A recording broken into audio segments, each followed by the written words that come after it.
Hello students, आज हम करने वाले हैं द्विपद प्रमेय क्लास 11th का।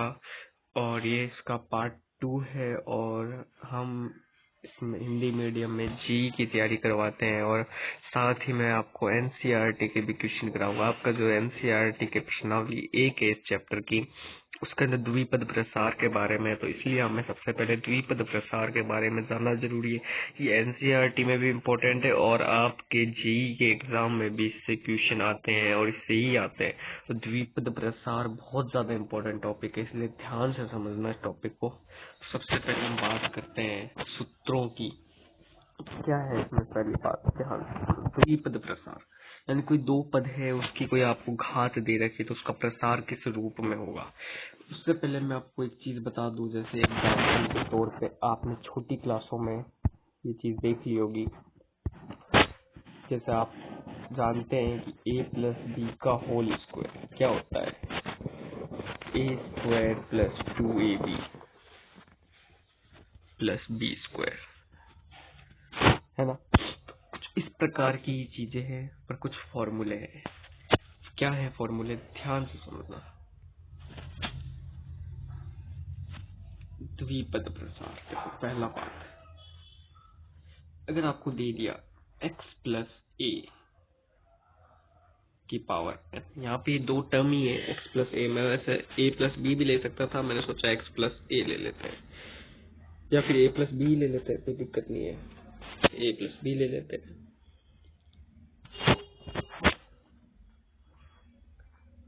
a प्लस बी की पावर n। अब देखो इसे कैसे करना है। इसमें पहले जो नंबर है, जैसे a आपको दे रखा है, आपको इसकी घातें घटानी है और b की घातें बढ़ानी है, तो यही इसका प्रसार होता है। कैसे होगा, ध्यान से सुनो। सबसे पहले आप 0 से स्टार्ट करेंगे और n तक जाएंगे, nc0। अब a की पावर क्या होगी, n माइनस 0। पर हम n में किसी भी संख्या में 0 घटाते हैं तो वही संख्या आती है, तो इसका मतलब a की पावर क्या हो जाएगी, n आ जाएगी, और b की पावर क्या हो जाएगी, 0, प्लस nc1 a की पावर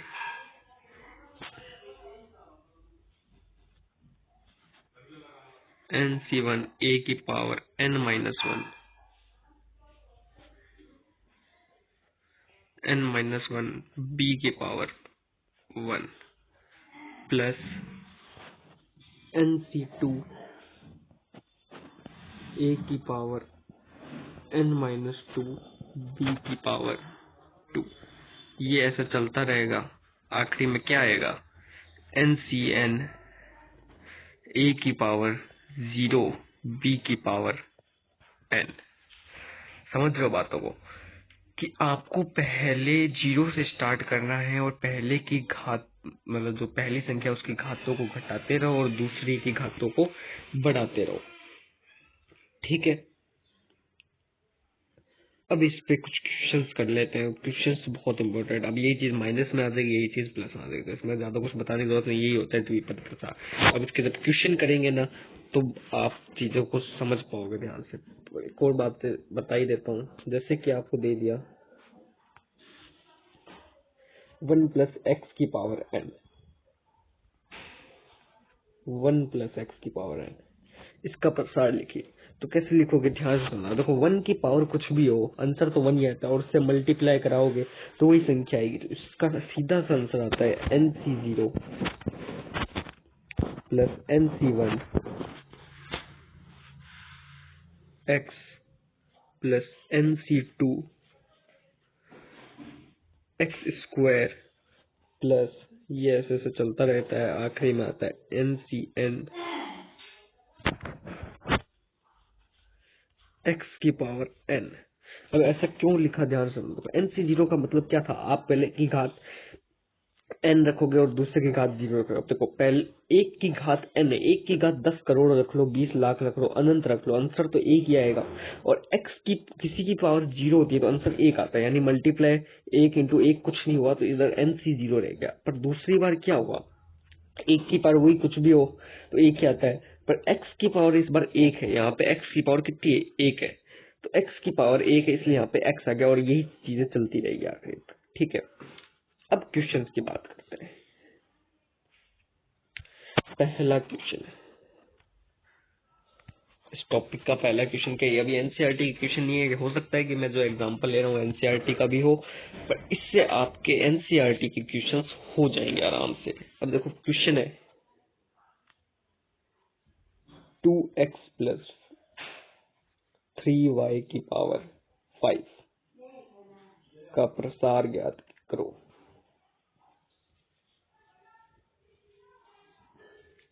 संख्या कुछ भी हो सकती है और एनसीईआरटी में इससे ज्यादा हार्ड कुछ पूछता ही नहीं है कभी भी।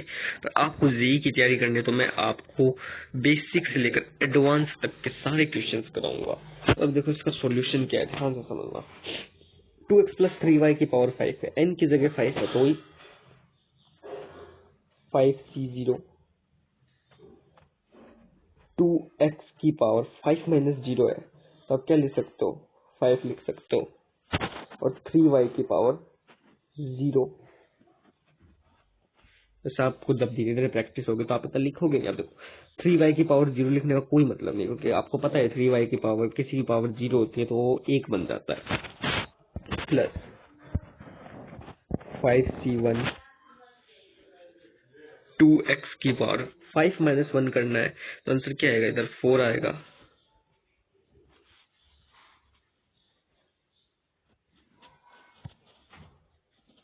फोर और 3y की पावर 1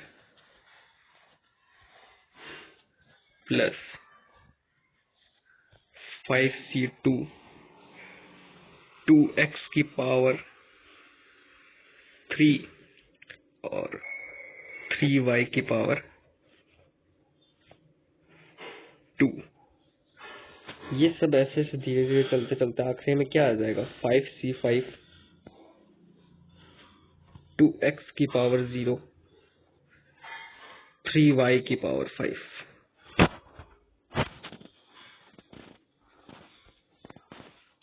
और यही आपका आंसर हो जाएगा। बस इससे आगे कुछ करने की जरूरत नहीं है। एनसीईआरटी में भी आप इतना ही करोगे तो आपको आंसर मिल जाएगा। आप देखो कैसे वही फॉर्मूला लगाए, बस और कुछ नहीं किया। आपको पहले की घातें घटाती रहनी है और दूसरे की घातें बढ़ाते रहनी है।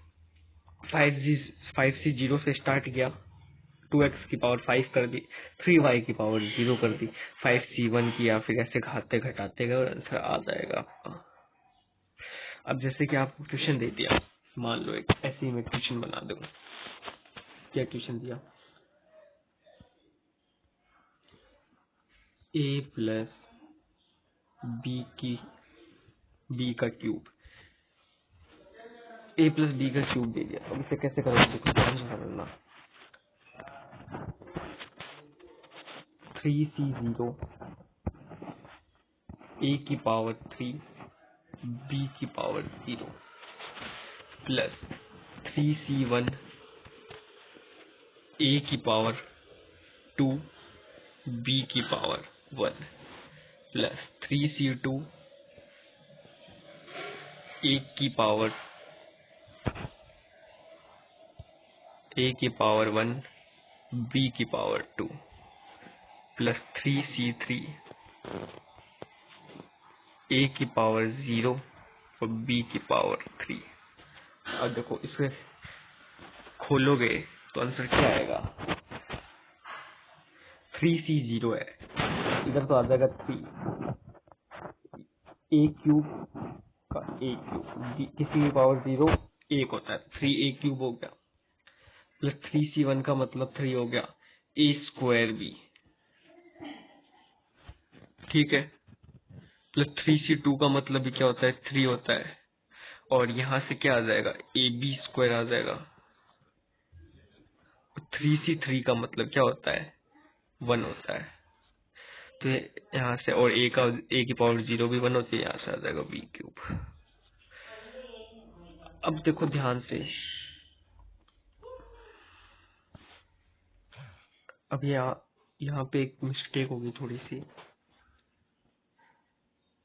5c0 था, 3c0 था, 3c0 का तो वैल्यू 1 होती है, तो यहाँ पे आप देख सकते हैं जो आपके जितने भी ए प्लस बी का होल स्क्वायर, ए प्लस बी का होल क्यूब, ये सब इसी फॉर्मूले से आए थे। देखो ये फॉर्मूला बन गया ना, A cube plus 3a² B plus 3ab square plus B cube. अब ये देखो कितना ज्यादा आसान हो गया। मान लो आप इसी चीज को ए प्लस बी ए प्लस बी ए प्लस बी 3 बार मल्टीप्लाई कराते हैं तो आपको लगता है शायद सी वाला ज्यादा मुश्किल है, लेकिन अगर ये तो 3 पावर थे, आपने कर लिए 4 5 6, बहुत ज्यादा पावर होगी तब क्या करोगे, नहीं कर पाओगे। तो ये जो मेथड है बाइनोमियल थ्योरम, इससे आपके आंसर जल्दी आते हैं। अब इस पे थोड़ा सा और अगर देखें भी, थोड़ा सा बट ऐसा क्वेश्चन एक ये आ सकता है, नंबर पे क्वेश्चन आ जाएंगे। तो नंबर पे क्वेश्चन कैसे करने हैं ध्यान से समझना बात, तो बहुत ज्यादा इजी क्वेश्चन है, कोई दिक्कत की बात नहीं है। देखो आपको क्वेश्चन दे दिया कि 99 की पावर 50, ये लिखिए। 99 की पावर 50, हालांकि इसको सॉल्व नहीं किया जा सकता, बहुत बड़ा आएगा आंसर, बहुत ज्यादा, पर लेकिन आप इसका प्रसार तो ज्ञात कर सकते हो। 99 की पावर 50 कैसे लिखोगे ध्यान से। 99 की पावर 50 है, आप इस आगे क्या लिख सकते हो, आप इसे दो पद बनाने की कोशिश करो। अगर आपको एक पद दे रखा है तो फिर दो पद बनाओ। तो मैं लिख सकता हूँ 100 - 1 की पावर 50। इन दोनों का मतलब यही है, 100 में से 1 गया 99 बचेगा, तो मैंने 100 - 1 की पावर 50 लिख दिया। अब देखो आगे क्या कर सकते हो, आगे कुछ नहीं करना, बस वही करना है, 50 की 0, 100 की पावर 50। एक बार मैं 0 वाला नहीं लिख रहा हूँ, क्योंकि 0 वाला लिखने का कोई मतलब तो है नहीं। फिर उसके बाद आप क्या कर सकते हो, प्लस 50c1, 100 की पावर 49,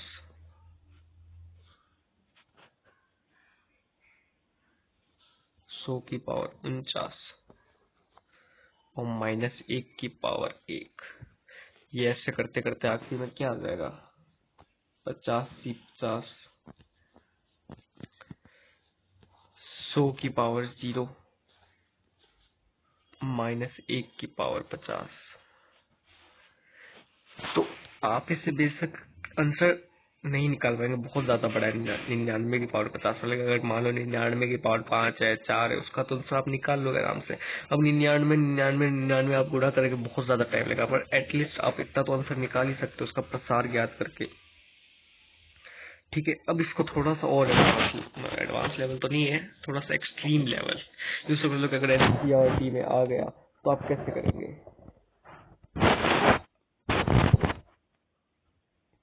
तो देखो एक क्वेश्चन है, 2x + 5 की पावर 5, 2x + 5 की पावर 5 का प्रसार ज्ञात करो। क्या हमने कर लिया, पहले नहीं किया, अब कर लेते हैं, चलो कोई बात नहीं, क्वेश्चन आया है तो इसे सॉल्व कर लेते हैं। तो देखो 2x + 5 की पावर 5 है, क्या करोगे, 5 की 0, 2x की पावर 5, 5 की पावर 0 प्लस 5c1, 2x की पावर 4, 5 की पावर 1 प्लस ये ऐसे चलता रहेगा, आखिरी में क्या आएगा, 5c5,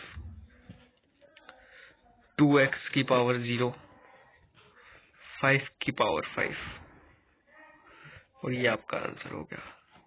बोलो इससे ज्यादा आसान क्या हो सकता है। अच्छा, मैं थोड़ा सा अलग टाइप का क्वेश्चन की बात कर रहा था, तो क्वेश्चन जो है वो इस टाइप का है कि अगर आपको कुछ इस प्रकार से दे दे, 99 की पावर 50 प्लस 101 की पावर 101 की पावर 50, अब क्या करोगे, अब क्या करोगे। कुछ नहीं करना, बहुत ज्यादा इजी है, एकदम शांति दिमाग से सोचोगे तो आंसर आ जाएगा। अब देखो 99 की पावर 50, 101 की पावर 50, ये दो दो चीजें दे दी है प्लस के। तो आपको क्या करना है, पहले एक का प्रसार करो फिर दूसरे का प्रसार करो, और आंसर आपका निकल आएगा। अब ध्यान से 99 की पावर 50 है। अभी हमने किया था, क्या लिख सकते हैं इसे, 50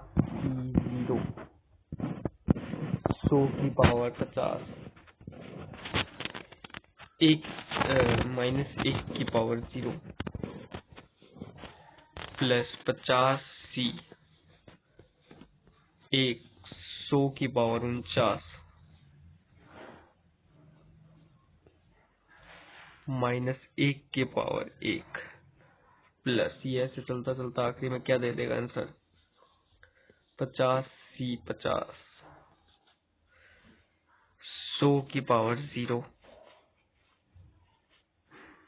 -1 की पावर 50। ठीक है, अब 101 की पावर 50 का प्रसार ज्ञात कीजिए। अब देखो 101 की पावर 50 है, इससे आप क्या लिख सकते हो, 100 प्लस 1 की पावर 50, तो ये क्या आंसर देगा, ये आंसर क्या देगा, 50 0 100 की पावर 50 1 की पावर 0 प्लस 50 1 100 की पावर 49 1 की पावर 1 प्लस, ये सब ऐसे ऐसे चलता चलता आखिर में क्या आएगा, 50 50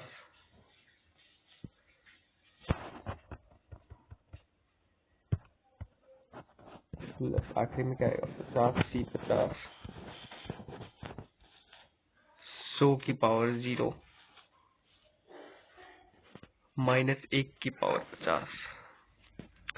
अब इन दोनों को ध्यान से देखोगे, देखो आपको पहले 99 की पावर 50 लिखे, तो 50 0 100 की पावर 50 -1 की पावर 0। ठीक है, ये पद तो सही है। अब अगला पद देखें ध्यान से, सॉरी ये पद भी सही नहीं, -1 की पावर 0 है ना। अब यहाँ पे आप देखेंगे ध्यान से, इस दोनों को देखेंगे तो विषम पद कैंसिल हो जाएंगे। क्या हो जाएंगे, विषम पद जो है आपके कैंसिल हो जाएंगे, और विषम पद कैंसिल हो जाएंगे तो आपका आखिरी जो फाइनल आंसर आएगा वो क्या आएगा, ध्यान से समझना।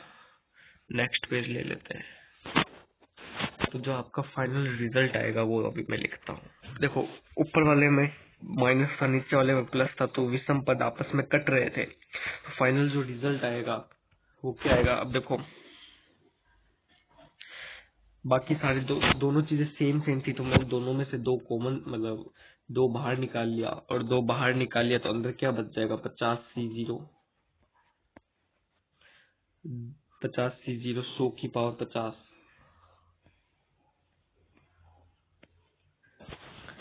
100 की पावर 50 प्लस 50 2, जबकि विषम पद कट गए तो एक तो आएगा नहीं, 50 2 100 की पावर 48 100 की पावर 48। ठीक है, प्लस प्लस प्लस प्लस आखिरी में आपका क्या आएगा,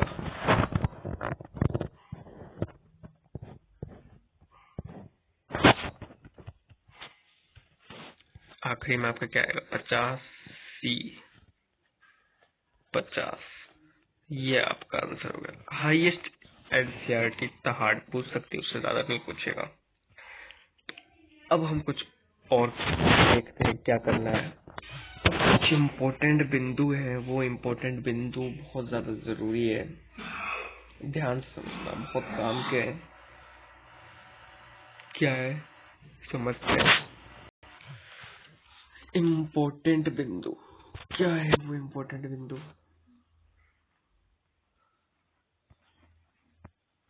इम्पोर्टेंट पॉइंट, इम्पोर्टेंट पॉइंट। ठीक है, क्या है, सबसे पहली बात करते हैं पहले पॉइंट से, कि जैसे आपसे कोई पूछ ले शुरुआत से r प्लस वनवा पद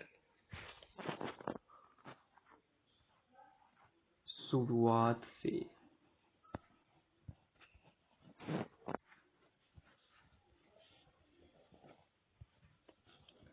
r प्लस वन वा पद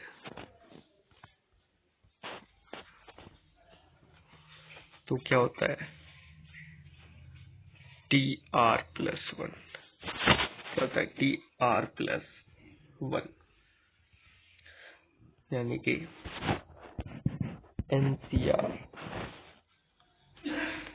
एनसीआर एक्स की पावर n माइनस आर। यही हम प्रसार में भी करते थे, यही बात मैं आपको लिख रहा हूँ। ए की पावर आर ये क्या चीज है एक्स प्लस ए की पावर n है। शुरुआत से आर प्लस वन हुआ पद क्या होगा यही होगा।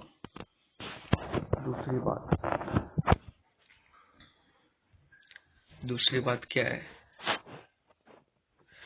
दूसरी बात है आपके कि अगर आपसे बोल दे अंत से, ये तो शुरुआत से था, अगर बोल दे कोई अंत से आर प्लस वनवा पद,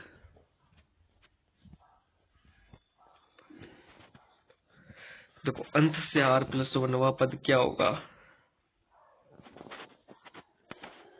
n माइनस आर प्लस वनवा पद वा पद। पर ये कौन सा पद होगा ये शुरुआत से होगा।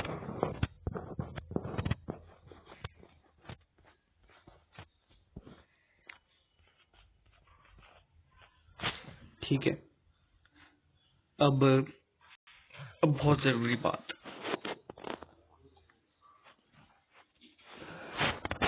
इसमें मैं अलग पेन से लिखता हूँ।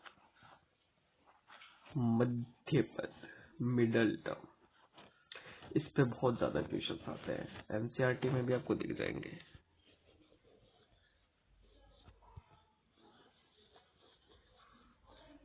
मिडल टर्म,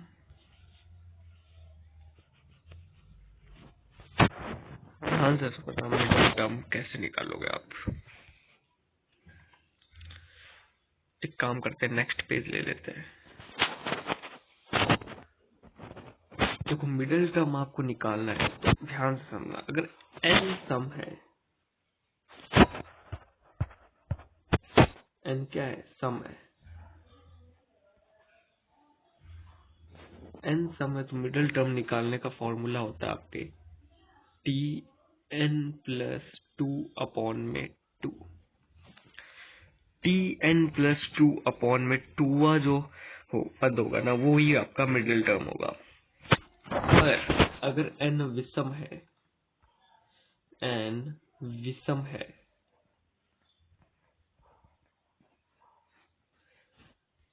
विषम लिख दिया, n विषम है, n विषम के लिए क्या होगा टी एन प्लस वनवा वन अपॉन टू, या फिर आप इसकी जगह क्या लिख सकते हो T N plus three upon में टू। अब देखो जो विषम पद होगा ना उसके या तो T N plus one upon two में आंसर आएगा, या तो मतलब कि इसके दो ही टर्म्स निकलेंगे। एन जो विषम होगा ना तो उसके दो मध्य पद होंगे, पर सम के लिए सिर्फ एक ही मध्य पद होगा। विषम के लिए दो एन प्लस वन और n plus three by two. ठीक है, तो अब इस पे बहुत इम्पोर्टेंट क्वेश्चन हैं, उनको कर लेते हैं, जिससे आपको ये मध्य पद से उत्पन्न होने वाली जितनी भी समस्याएं हैं उसका समाधान हो जाएगा। तो चलते हैं क्वेश्चन की तरफ। तो क्वेश्चन क्या है,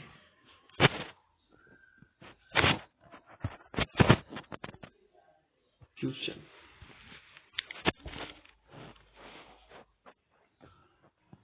x square plus one upon x की पावर 9 का मध्य पद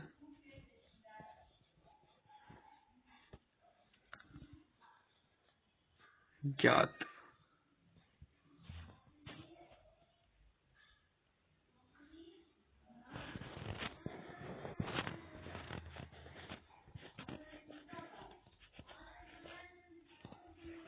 करो। तो कैसे करना है? x² प्लस 1/x⁴ का आपको मध्य पद ज्ञात करना है। तो सीधा सॉल्यूशन पे आते हैं। क्या है सॉल्यूशन? चुटकी बजा के करते हैं। अब देखो, आपको n की वैल्यू क्या दे रखी है? 9, और 9 एक विषम संख्या है। तो जब 9 एक विषम संख्या है तो इसके दो केस बन सकते हैं। दो केस, पहला और दूसरा। पहला केस तो ये बन जाएगा, आप Tn+1/2 निकालो और Tn+3/2 निकालो।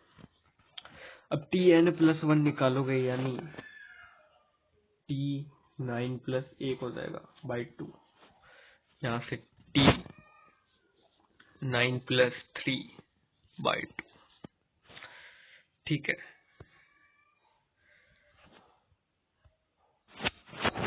ये क्या आंसर देगा?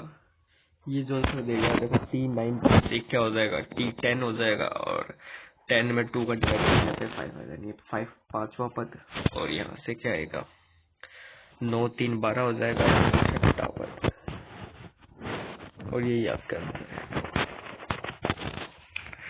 x² प्लस 1/x⁴ का जो मध्य पद होगा क्या होता है? पांचवा आएगा और छठा आएगा।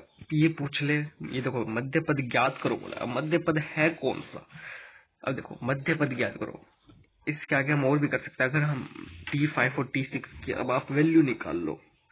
T5 और T6 की वैल्यू निकालना बहुत ही ज्यादा इजी है, कुछ नहीं करना। देखो ध्यान से समझो।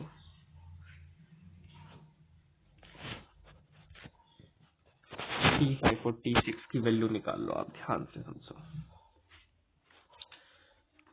T5 T5 का मतलब है कि n आपका इधर 5 है। ध्यान, सॉरी, T5 का मतलब आपको पांचवा पद निकालना है। तो पांचवा पद का मतलब क्या है? पांचवे पद का मतलब आपको इधर देखो ध्यान से समझो, ये निकालना है 9C4। क्यों 9 में से 4 माइनस करोगे क्या आएगा? 5 आएगा। समझ गए? अब आपका क्या था? x² था, x², और 9 में से 4 गए, आपका 5 बचेगा। 9 में से 4 गए, आपका 5 बचेगा, और 1/x⁴। ठीक है। तो इसका जो आंसर आएगा वो क्या आएगा? 9C4। 9C4 को आप क्या लिख सकते हो? ध्यान से समझना, तो आपको प्रॉपरली आंसर निकाल के बताता हूँ। इसका आंसर आएगा क्या? तो 9C4 है,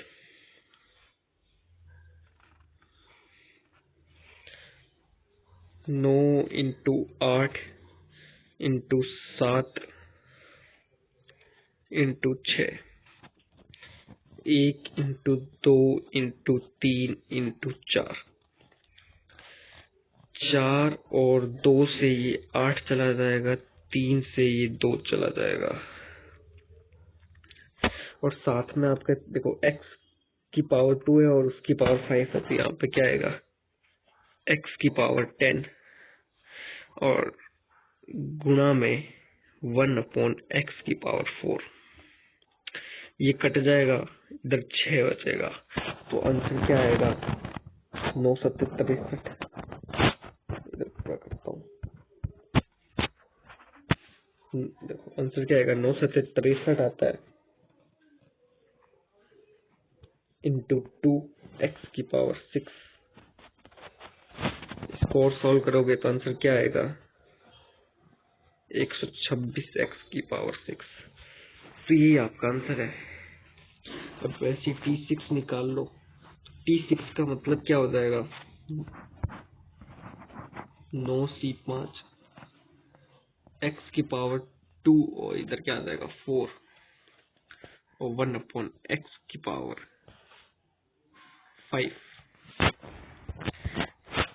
इससे मैं नीचे सोल्व कर देगा, तो फिर इधर सोल्व करो तो क्या आएगा, 9 इंटू 8 इंटू 7, 1 इंटू 2 इंटू 3। अब ऐसा क्यों किया मैंने, आपको पार्ट फर्स्ट इसीलिए बहुत इंपॉर्टेंट है। अब अगर जो सीधा ही पार्ट सेकंड देखेगा ना, उसे समझ जाएगा कि ऊपर वाले क्वेश्चन में तो 9 से 4 था, तो मैंने तो पूरा 4 तक किया, पर इस वाले में मैंने 5 तक क्यों नहीं गुणा करवाई, मैंने सिर्फ 3 तक क्यों करवाई। इसका देखो क्या है ना, फिर भी बता देता हूँ एक बार, अगर आप भूल गए हो तो। देखो मैंने आपको बताया था, अगर आपको कभी भी ऐसा लिखा हुआ दिख जाए तो आप एक घटा दो और एक, और आपका वो आंसर हो जाएगा। एक्चुअली यहाँ तक होगा, है ना, 9 8 7 6 1 2 3 4, यहीं तक होगा। ठीक है, तो अब देखो ध्यान से समझो, ढंग से 9 8 7 6, 9 8 7 6 और यहाँ पे क्या आ जाएगा, 4। ठीक है, ठीक है, और ये x की पावर 4, 1/x की पावर 5, ये x की पावर 4 कट जाएगा, यहाँ पे x रह जाएगा, यहाँ से वो पिछली बार की तरह वही कटेगा, आंसर क्या आ जाएगा आपके, 126 अपॉन में, ये आपका आंसर हो जाएगा। ठीक है, अब मेरे ख्याल से आप एनसीईआरटी के क्वेश्चंस को सॉल्व कर पाओगे, क्योंकि मैंने वो सारी बातें बता दी, सारे डाउट्स क्लियर हो गए। अब इसकी नेक्स्ट वीडियो में हम क्लास 11th के द्विपद प्रमेय की एनसीईआरटी 8.1 जो प्रश्नावली है उसे सॉल्व करेंगे। और मैं आपसे रिक्वेस्ट करता हूँ, अगर आपने पार्ट फर्स्ट और पार्ट सेकंड देखा है तो एक बार आप खुद से जरूर ट्राई करना एनसीईआरटी के क्वेश्चंस करने की। मुझे उम्मीद होगी कि आप एनसीईआरटी के क्वेश्चंस आराम से सॉल्व करेंगे, क्योंकि मैंने आपको सारी बातें बता दी जो 8.1 में काम आएगी। ठीक है, तो आज की इस लेक्चर में बस इतना ही। हम इसके नेक्स्ट जो क्लास करेंगे उसके अंदर एनसीईआरटी को करने वाले हैं। और आप लोग अगर जी की तैयारी हिंदी में करना चाहते हैं तो मैं फिर से बोल रहा हूँ, आप हमारे चैनल को सब्सक्राइब कर सकते हैं। Thank you for watching my video.